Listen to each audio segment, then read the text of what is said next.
किस किस ने वफा के नाम पे धोखा दिया मुझे, किस किस से कहूँ कि मेरा गुनहगार कौन है।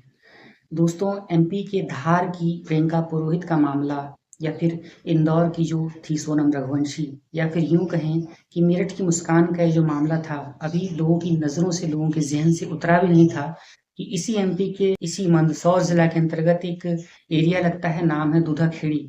तो ये दूधाखेड़ी जो गांव है, एक बार फिर से सुर्खियों में आ गया। दरअसल यहाँ पर एक और सोनम रघुवंशी निकल कर के सामने आई, जिसने अपने ही पति की इस तरह से बेरहमी से हत्या की और कत्ल की इस खौफनाक वारदात को महज सिर्फ एक कारण, यानी कि अपनी बॉयफ्रेंड के चक्कर में इस तरह से कर दिया कि एक सुर्खियों में बन गई। तो आज का एक ऐसा ही ताज़ा मामला हम आपको 10 अप्रैल 2026 की एमपी के इस मंदसौर जिला के अंतर्गत पड़ने वाले भानपुरा तहसील के अंतर्गत, इसी थाना यानी कि भानपुरा थाना के अंतर्गत दूधाखेड़ी गांव से सुनाने वाले हैं। तो बने रहें इसी वीडियो के अंत तक, क्योंकि ये वीडियो आपको भी दहला कर रख देगी। दोस्तों, दरअसल ये जो पूरा मामला है, ये मंदसौर जिला के अंतर्गत पड़ने वाले भानपुरा तहसील के अंतर्गत के एक थाना यानी कि गरौड़ थाना के अंतर्गत एक गांव दूधाखेड़ी गांव का है। जानकारी के अनुसार ऐसा आरोप है कि पत्नी धापूबाई ने उसके प्रेमी पंकज चौधरी, जिसकी उम्र करीब 40 साल के आसपास है, इन दोनों के बीच में करीब 5-6 सालों से अवैध संबंध का दौर चल रहा था। इन दोनों ने मिलकर अपने पति यानी कि अपने रास्ते के रोड़े धनराज, जिसकी उम्र करीब 39 साल के आसपास है, उसकी बेदर्दी से हत्या कर दी। तो आइए जानते हैं कि पूरा मामला था क्या और कैसे इस पूरी घटना का खुलासा होता है। तो बहुत बहुत स्वागत करते हैं आपका आपके अपने चैनल सच्ची घटना पर। दोस्तों, इस वीडियो को एक लाइक ज़रूर करिए और चैनल सच्ची घटना पर पहली बार आए हैं तो इसे एक सब्सक्राइब कर लीजिए। चलिए बताते हैं। दोस्तों, बताते हैं कि धनराज शुक्रवार को देर रात 8:30 पर अपने घर से निकला था और पंकज की गाड़ी उसे लेने के लिए आई थी। दरअसल पंकज मोटरसाइकिल से ही धनराज के घर के पास आकर रुकता है और वो काफ़ी देर तक बाहर ही रुका रहा। इसके बाद धनराज अपने घर के बाहर निकलता है और उसकी पत्नी यानी कि उसकी जो पत्नी थापूबाई थी, वो भी साथ में निकलती है और दोनों मोटरसाइकिल पर बैठकर पंकज चौधरी के साथ एक कार्यक्रम में शामिल होने के लिए चले जाते हैं। लेकिन रास्ते में जो उसका पति था यानी कि धनराज, उसे ये मालूम नहीं था कि ये उसकी ज़िंदगी का आखिरी सफ़र होने वाला है और ये दोनों मिलकर उसके साथ कुछ ऐसी वारदात को अंजाम देंगे जो कि कल न्यूज़ बन जाएगी। दरअसल 10 अप्रैल 2026 को धनराज घर से निकला था, अपनी पत्नी के साथ निकला था। तो इस चीज़ को उसकी बेटियों ने भी देखा था, यानी कि दिलखुश ने देखा था, उसका जो बेटा था उसने भी देखा था। लेकिन धनराज अपनी बेटियों से ये कहकर निकलता है कि वो कार्यक्रम में जा रहा है, कुछ देर बाद लौट आएगा, लेकिन वो अपने घर पर नहीं लौटता है। इधर जो उसकी बेटी थी, उसने 11 तारीख को ही जाकर के थाने में कंप्लेन दर्ज कराई और ये कहा कि उसके पिता गुमशुदा हैं, अब तक घर नहीं लौटे।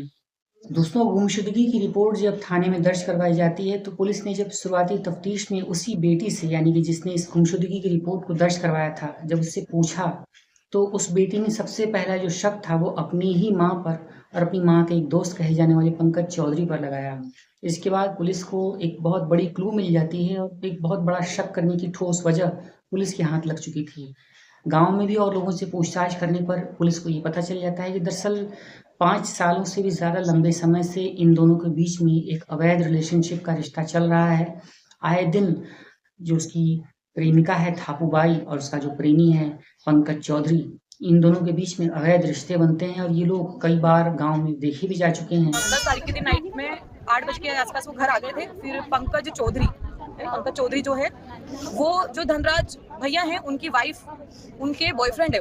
इन लोगों का अफेयर लगभग 5 साल से चलता आ रहा था। फैमिली में भी पता है चुके हैं और पूरे गांव को इस रिश्ते के बारे में जानकारी है। इन दोनों के इस रिश्ते के चलते आए दिन धनराज और उसकी पत्नी थापूबाई के बीच में लड़ाई झगड़ा और कलह क्लेश भी होती थी, जिस चीज़ का सीधा सीधा असर उन दोनों बच्चों पर भी पड़ रहा था। और इसी बेस को आधार मानते हुए पुलिस ने शुरुआती तफ्तीश करते हुए इस पूरी घटना का खुलासा किया। वहीं बेटी दिलखुश ने भी सबसे पहले ही अंदेशा जता दिया था कि दरअसल उसकी माँ जो है उसके प्रेमी पंकज चौधरी के साथ मिली हुई है और उसने ही इस घटनाक्रम को अंजाम दिया होगा। लास्ट टाइम भी मेरे पिता मेरी माँ के साथ और उस पंकज चौधरी नाम के व्यक्ति के साथ गए थे और मुझे पूरा भरोसा है कि मेरे पिता के इस गायब होने के पीछे इसी पंकज चौधरी और मेरी माँ का हाथ होगा। बस इसके बाद कड़ियाँ जुड़ती गईं और पुलिस के हाथ एक से बढ़कर एक सबूत लगते गए और वो महज कुछ ही घंटों के भीतर, यानी कि यूँ कहें कि 1 से 2 दिन के भीतर ही पुलिस ने इस पूरी घटनाक्रम का बहुत ही अच्छे तरीके से खुलासा कर दिया। और इधर जो धनराज के साथ गया था यानी कि पंकज चौधरी और उसकी पत्नी ठापूबाई, ये लोग भी थाने में जाकर पुलिस के ऊपर प्रेशर बनाने लगते हैं, कंप्लेंट दर्ज करवाते हैं और ये कहते हैं कि उनके साथ में ही उनका साथ जो गया था धनराज, वो गुमशुदा हो गया है और उसकी अब तक कोई पता नहीं चल पाई है कि वो कहाँ गया। पुलिस के ऊपर लगातार प्रेशर पड़ता है तो पुलिस ने भी अपने स्तर से कार्यवाही करते हुए इस मामले में जांच पड़ताल शुरू कर दी और तेज कर दी। लेकिन पुलिस को भी इस बात का कहीं न कहीं से टोह और अंदाज़ा लग चुका था कि हो न हो कि इस साजिश में ये दोनों ही ज़िम्मेदार हैं। इसके बाद पुलिस ने तकनीकी सूत्रों का हवाला देते हुए यानी कि मोबाइल की कॉल डिटेल की रिपोर्ट और सीडीआर डिटेल की रिपोर्ट के साथ-साथ सीसीटीवी फुटेजेस खंगालना शुरू किया। इत्तेफ़ाक से पुलिस को ये दोनों चीज़ें सही समय पर पास से ही मिल जाती हैं और उसके बाद जब पुलिस ने मिलान किया, तो ये पता चलता है कि दरअसल पंकज चौधरी की जो टावर लोकेशन थी, वो उसी एरिया में थी जहाँ पर धनराज जाने वाला था और साथ-साथ ये भी पता चलता है कि उसकी पत्नी ठाकुरबाई भी साथ में थी। ये लोगों से जब पूछताछ होती है, शुरुआती तफ्तीश होती है, तो ये लोग बहुत जल्दी हड़बड़ा जाते हैं और कुछ ये गलत बयान दे देते हैं और बस ये लोग वहीं पर टूट जाते हैं और पुलिस का शिकंजा कसने लगता है। इसके बाद इन लोगों ने कत्ल की उस खौफनाक वारदात को बयां किया, जिसे सुनकर सभी के रोंगटे खड़े हो गए।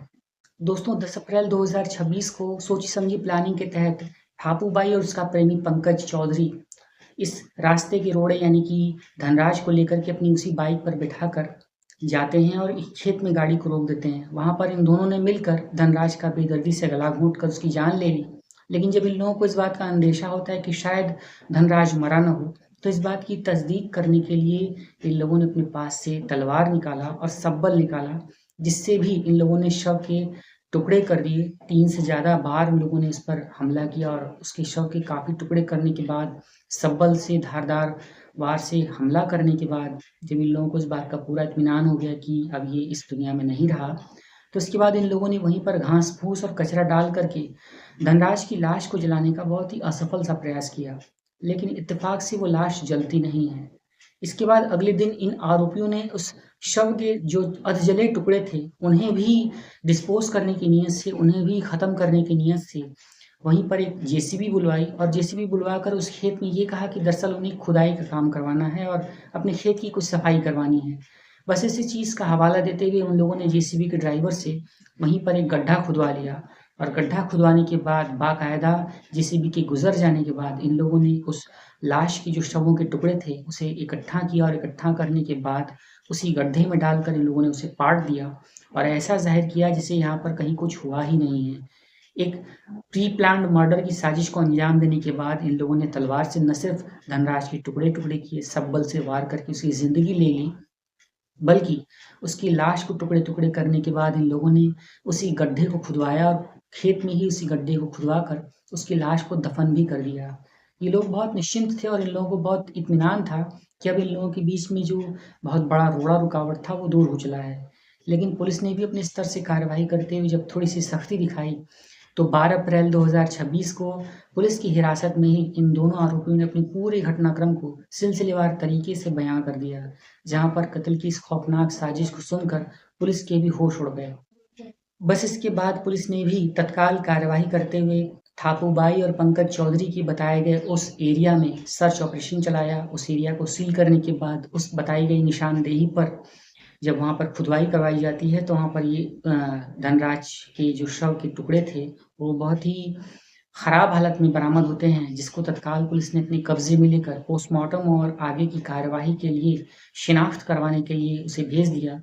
जिसमें बहुत जल्दी ही ये पता चल गया कि दरअसल ये जो शव के टुकड़े हैं, वो किसी और के नहीं बल्कि उसी बदनसीब इंसान धनराज के हैं, जिसकी कुछ समय पहले इन लोगों ने मिल कर के बहुत ही दर्दनाक तरीके से हत्या कर दी है। इसके बाद पुलिस ने इन दोनों आरोपियों को गिरफ्तार किया और गिरफ्तार करने के बाद माननीय न्यायालय के समक्ष पेश किया, जहां पर इन लोगों को जेल भेज दिया गया है।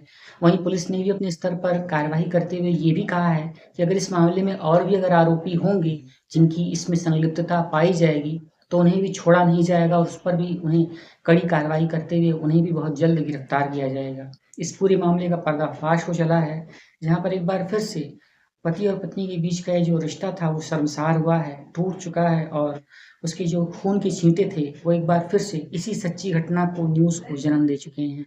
तो दोस्तों इस तरह से एक बार फिर एमपी के धार के बाद यानी कि प्रियंका पुरोहित के केस के बाद अब तत्काल एक मंदसौर जिले का ये जो घटनाक्रम था, इसमें एक पत्नी ने अपने ही पति धनराज की इस तरह से जान ले ली और अपने प्रेमी के चलते, प्यार के चलते इस तरीके से घटनाक्रम को अंजाम दिया। तो दोस्तों आप इस पूरी सच्ची घटना के संबंध में क्या कहना चाहते हैं, ज़रूर कमेंट करके बताएं, अपने विचार हमें ज़रूर दें। तो दोस्तों इस पूरी सच्ची घटनाक्रम को सुनाने का उद्देश्य आपका दिल दुखाना या आपको परेशान करना बिल्कुल भी नहीं था। दरअसल ये एक छोटा सा प्रयास था जो मैंने मेरे चैनल सच्ची घटना पर आप सभी को जागरूक करने के लिए किया है, जहाँ पर पति और पत्नी के बीच के जो पवित्र रिश्ता था एक बार फिर से शर्मसार हो गया है और इसके आसपास जो भी घटना बनती है उसके बारे में भी हम आप सभी को ज़रूर अपडेट करेंगे। आगे माननीय न्यायालय जो भी केस में अपडेट देती है, जो भी आरोपियों को सज़ा होती है, हम उसके बारे में भी आप सभी को ज़रूर इत्तला करेंगे। तो दोस्तों एक नई वीडियो लेकर एक नई सच्ची घटनाक्रम के साथ हम आपसे फिर मिलते हैं। तब तक के लिए देश, दुनिया और जुर्म की ताज़ा तरीन खबरों के लिए आप हमारे चैनल सच्ची घटना पर बने रहें। वीडियो को अगर आपने यहाँ तक देख लिया है तो इसे एक लाइक ज़रूर करिएगा। It's really motivate us to make a new video for you all and also kindly give me hype points, like this video, share this video, subscribe this video and comment also। तो एक नई video में आपसे फिर मिलते हैं। Like, share, subscribe और comments की बारिश कर दीजिए हाइप पॉइंट्स के साथ। इस वीडियो को सभी तक शेयर कीजिए। तो एक नई वीडियो में आपसे फिर मिलते हैं। बहुत बहुत धन्यवाद।